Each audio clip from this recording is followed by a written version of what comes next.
Be me, 38-year-old, fierce, independent woman who doesn't need a man but has one anyway because I'm generous like that. Married to Steve for 12 years, together for 15. Spent every single day of our relationship educating him about patriarchy, toxic masculinity, emotional labor, and all the ways men have oppressed women since the dawn of time. Honestly, it's exhausting being the woke one in the relationship, but someone has to do it. Steve always just nods and says, "Yes, dear," when I explain how he's perpetuating systemic oppression by manspreading on our own couch. Typical man, never actually listening, just waiting for me to stop talking. Wake up one Tuesday morning in March, feeling particularly empowered after my women's collective meeting the night before.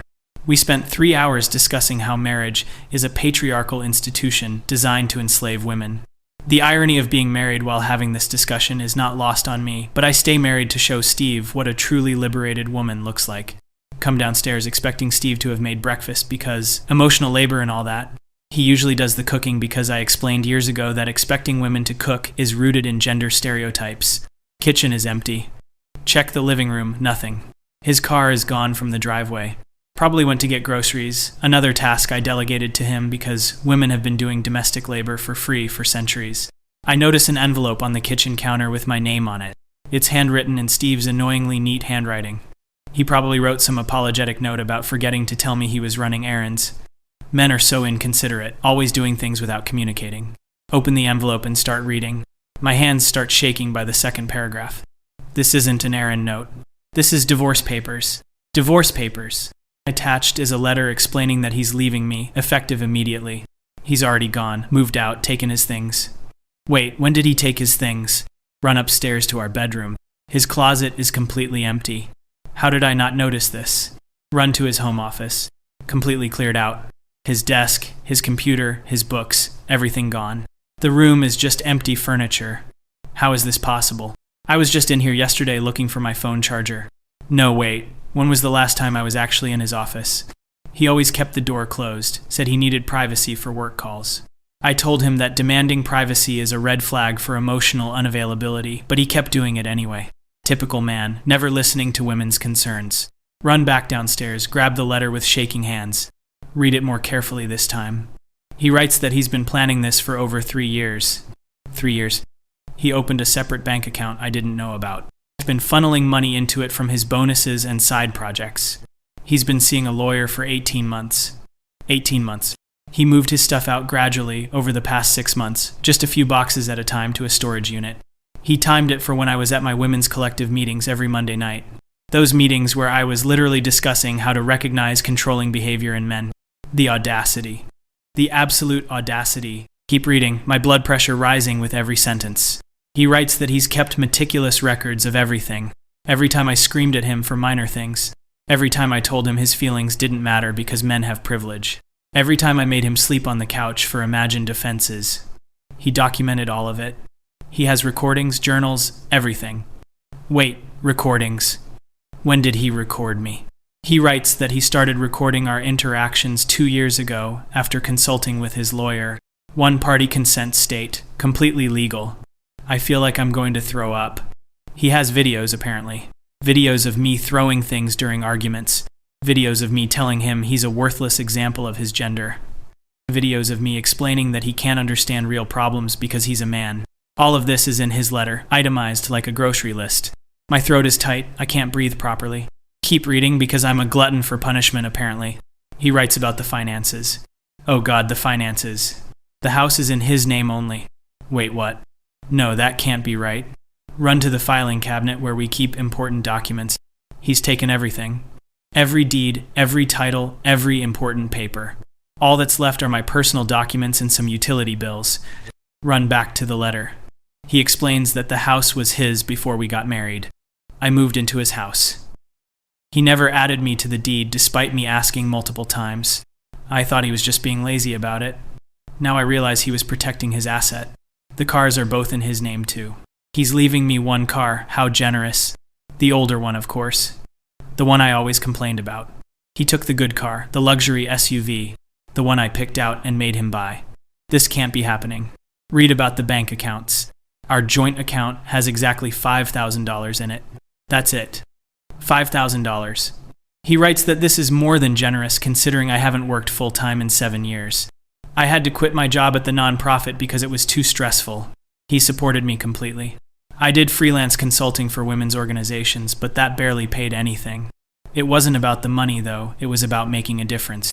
He should have been honored to support my activism. But now he's throwing it in my face. The joint account was supposed to have way more than 5,000. We had at least 80,000 last time I checked, which was admittedly 6 months ago, but still.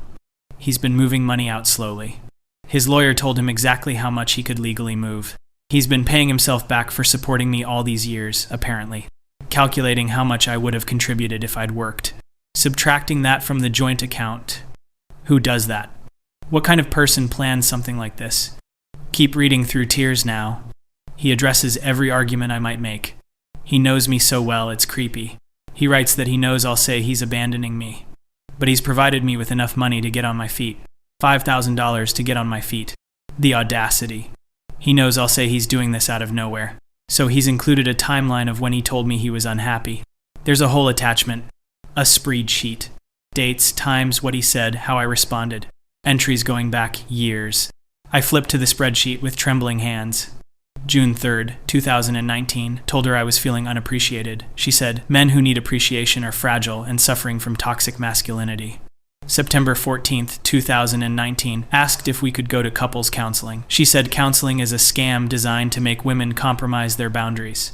January 2nd, 2020, expressed that I feel like she doesn't respect me. She laughed and said, respect is earned and men haven't earned anything. There are dozens of these entries. How do I not remember these conversations? I mean, I remember saying these things, but they were just normal discussions. He was being sensitive. Men are so sensitive, always needing their egos stroked.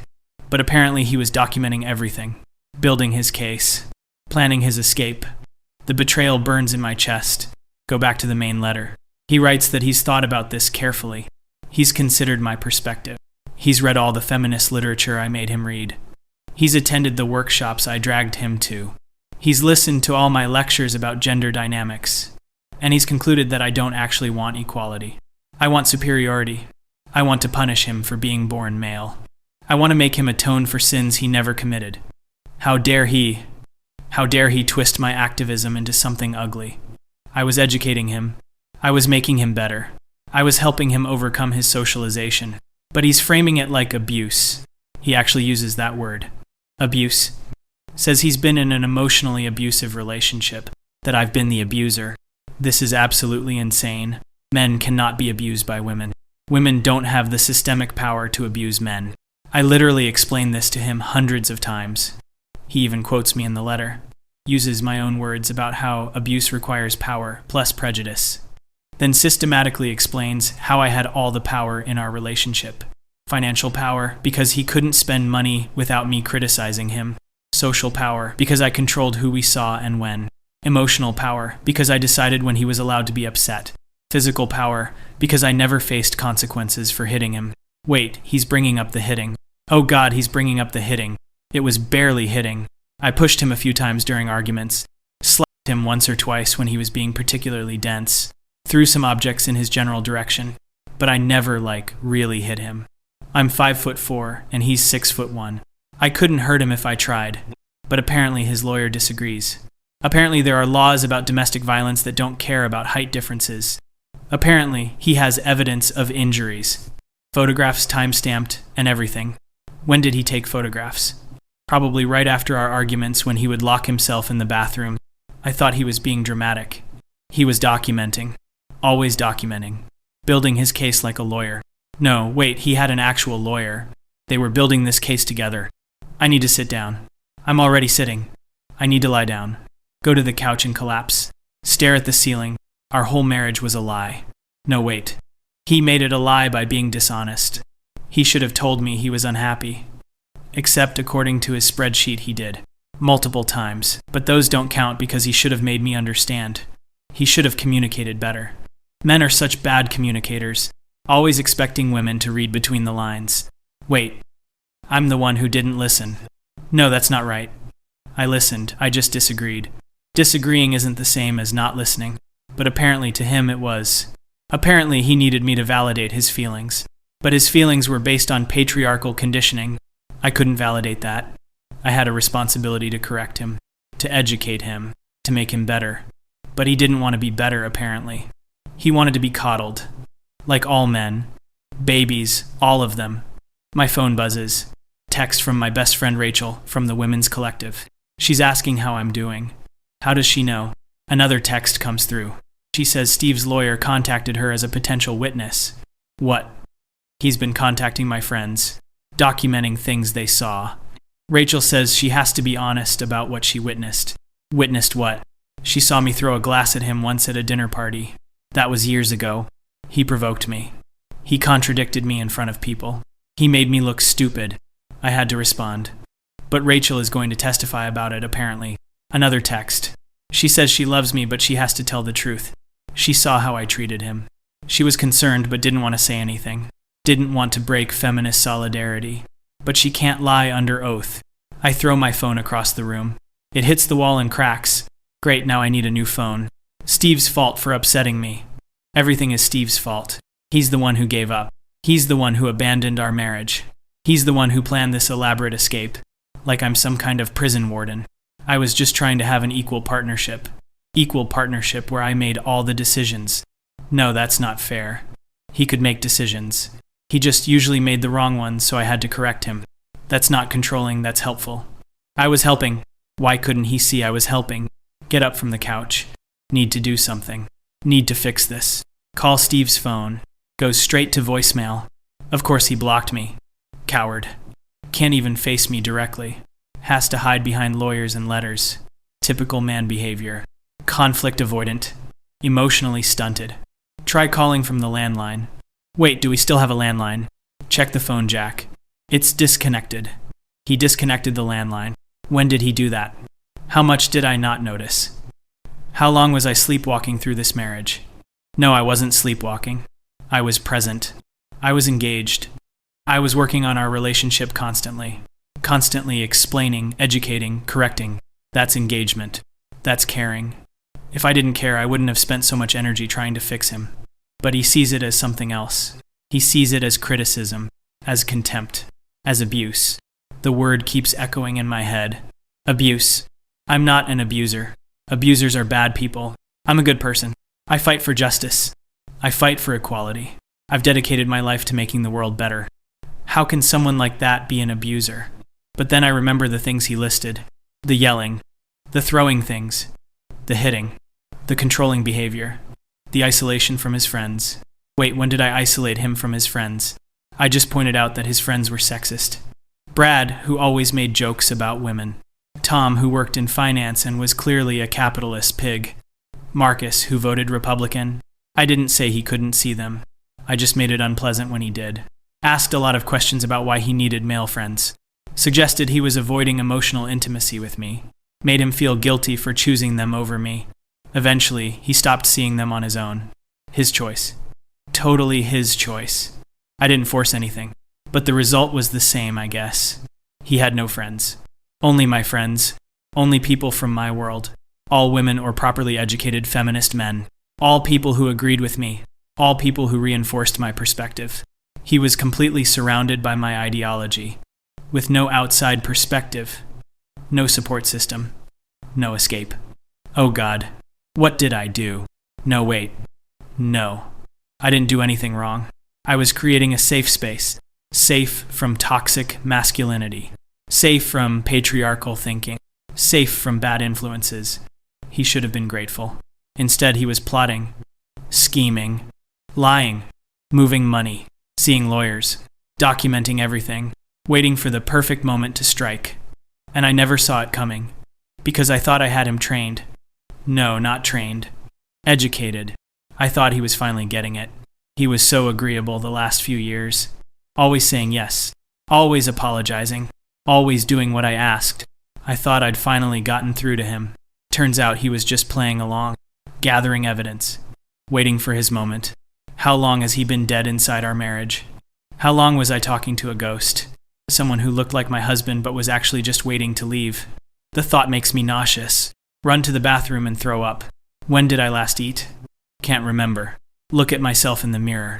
I look insane. Hair everywhere. Eyes red and puffy. Face blotchy.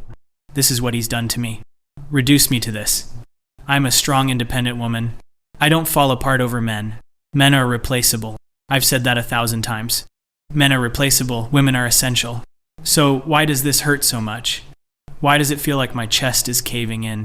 Splash water on my face. Need to think strategically. Need to fight back. He wants a divorce, fine. But I'm not going down without a fight. I'll get a lawyer. A female lawyer, obviously. Someone who understands gender dynamics. Someone who will see this for what it is. A man exerting power over a woman. A man punishing a woman for being strong. A man who couldn't handle an equal partner. Go back to the kitchen. Look through the papers he left. There's contact information for his lawyer. Some fancy firm downtown. Of course he has a fancy lawyer. Probably costs $500 an hour. Money he hid from me. Money that should have been ours. I'll contest everything. The house should be half mine. I lived here for 12 years. I made it a home. I decorated. I hosted dinners. I created the ambiance. That has value. Emotional labor has value. I've been saying this for years. Now I'll prove it in court. The money in his secret account. That's marital property. Doesn't matter whose name is on it. We were married. What's his is mine. That's how marriage works. Except, apparently, that's not how it works in his mind. In his mind, he was just waiting out the clock. Supporting me temporarily. Keeping receipts. Planning his exit. And I gave him so much material. Every argument. Every criticism. Every moment of what he calls abuse. All documented. All time-stamped. All ready to present to a judge. He's going to make me look like a monster. The feminist who abused her husband. The activist who practiced tyranny at home. The woman who preached equality but demanded supremacy. It'll be all over social media. My reputation will be destroyed. My work will be questioned. Everything I've built will crumble. Because of him. Because he couldn't just take it. Couldn't just accept his role. Couldn't just be grateful for my guidance. Men are so ungrateful. You try to help them and they call it abuse. You try to educate them and they call it controlling. You try to hold them accountable and they call it emotional manipulation. There's no winning with men. They always find a way to be the victim, even when they have all the power, systemically. They find these individual cases where they can claim victimhood, and everyone falls for it. Poor Steve, trapped in a marriage with a mean feminist, forced to document everything for years, had to plan an elaborate escape. He's probably telling everyone what a victim he is, getting so much sympathy, while I'm the villain, the angry feminist, the man-hater, the abuser. Sit back down at the kitchen table. Look at the papers spread out in front of me. Divorce petition, financial disclosures, property division proposals. It's all so clinical, so calculated. 12 years of marriage reduced to legal documents. He even included a proposed settlement. He gets the house. He gets most of the money. He gets the good car. I get $5,000. I get the old car. I get to walk away quietly. If I contest it, he'll release the evidence. The recordings, the videos, the testimony from witnesses. He'll destroy me publicly. But if I just sign, if I just accept his terms, he'll keep it all private.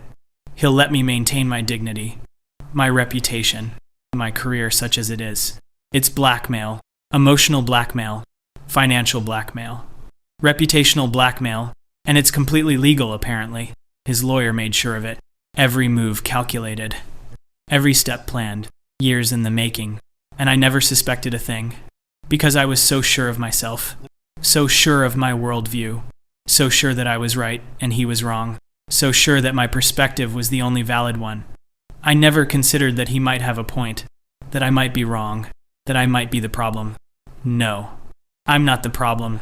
The patriarchy is the problem. Men are the problem. Steve is the problem. He's just another man who couldn't handle a strong woman, couldn't handle being challenged, couldn't handle growth. So he ran away, like a coward. But the evidence, the recordings, the videos, the witnesses, my own friends turning on me. Maybe I was a little harsh sometimes. Maybe I pushed too hard. Maybe I took out my frustrations about systemic oppression on the one man I had power over. Maybe he's right. Maybe I am an abuser. No, that can't be right. Abusers don't fight for justice. Abusers don't work for equality. Abusers don't spend their lives trying to make the world better.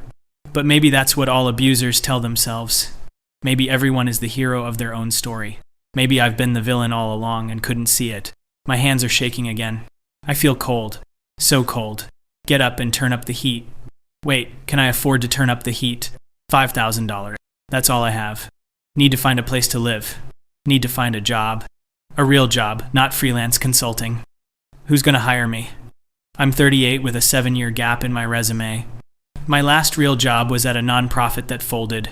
My skills are outdated. My network is all activists who work for free. I have nothing. He's left me with nothing. No, that's not true. He left me with exactly what I contributed. Nothing. I contributed nothing financially. Nothing practically. What did I contribute? Emotional labor. Except he's documented that my emotional labor was actually emotional abuse. Education. Except he's framed my education as indoctrination. Consciousness raising. Except he experienced it as constant criticism. What do I have to show for 12 years of marriage? A pending divorce. A ruined reputation waiting to happen. $5,000. And the crushing realization that I'm not who I thought I was. Look at the settlement papers again. There's a timeline for response. I have 30 days to contest or accept. 30 days to decide if I want to fight. Fighting means exposure. Fighting means everyone seeing what I really am. Fighting means confronting evidence I can't deny. Accepting means slinking away. Accepting means starting over with nothing. Accepting means admitting defeat. But maybe I deserve defeat. Maybe this is karma. Cosmic justice. The universe correcting my wrongs. I spent years telling Steve he needed to acknowledge his privilege. Needed to recognize the harm he caused just by being male. Needed to accept blame for things he didn't personally do. And now I'm being asked to do the same. Acknowledge my harm. Recognize my abuse. Accept blame for destroying my own marriage. But it's so much harder when it's me. So much harder when I'm the one being held accountable. When I'm the one with the power who abused it. When I'm the one who caused pain. I thought I was immune. Thought my politics protected me. Thought my ideology made me good by default. But Steve's right. I didn't want equality. I wanted revenge. Revenge for every woman ever wronged. Revenge for every injustice ever suffered. Revenge for the patriarchy itself. And he was just the man in front of me. The one I could reach. The one I could punish. The one I could make pay for everything. And he took it. For years he took it. Until he couldn't anymore. Until he planned his escape. Until he executed it perfectly. Leaving me here. Alone. With nothing but the truth I don't want to face. I was the villain. I was the abuser. I was the problem. And he was smarter than me the whole time. Playing the long game while I was playing checkers. Documenting while I was ranting. Planning while I was pontificating. And now he's free. And I'm here. In his house. That I have to leave. With his money. That he's letting me keep out of pity. With his car. That he doesn't want. With nothing of my own. Because I gave up everything for ideology. For activism. For the feeling of being right. And what did it get me? An empty house that isn't mine. A broken phone. A pending divorce. And the knowledge that I spent 12 years becoming the very thing I claimed to fight. An oppressor. Just with different justifications. The sun is setting. I've been sitting here for hours. Haven't eaten. Haven't moved. Just sitting with the truth. Steve won. He's gone. He's free. And I'm exactly where I put myself. Alone with my ideology. Alone with my certainty. Alone with my righteousness. And it's not enough. It was never enough. But I didn't know that until now. Until he showed me. By leaving. By planning for years. By being smarter than the woman who thought she was so much smarter than him. I pick up the settlement papers. Look at the line where I'm supposed to sign. 30 days to decide. But I already know what I'll do. I'll sign. Because fighting means facing what I am. And I'm not ready for that. May never be ready for that. I'll sign and I'll move on. Find a studio apartment. Find a job. Start over. And maybe, I'll think about what he said. About what I did. About who I became. Or maybe I won't. Maybe I'll just tell myself he was weak. That he couldn't handle a strong woman. That the patriarchy won again. It would be easier that way. Easier than admitting the truth. That he didn't leave because he was weak. He left because I was cruel. And he was smart enough to plan his escape. Smart enough to protect himself. Smart enough to leave me here. Speechless.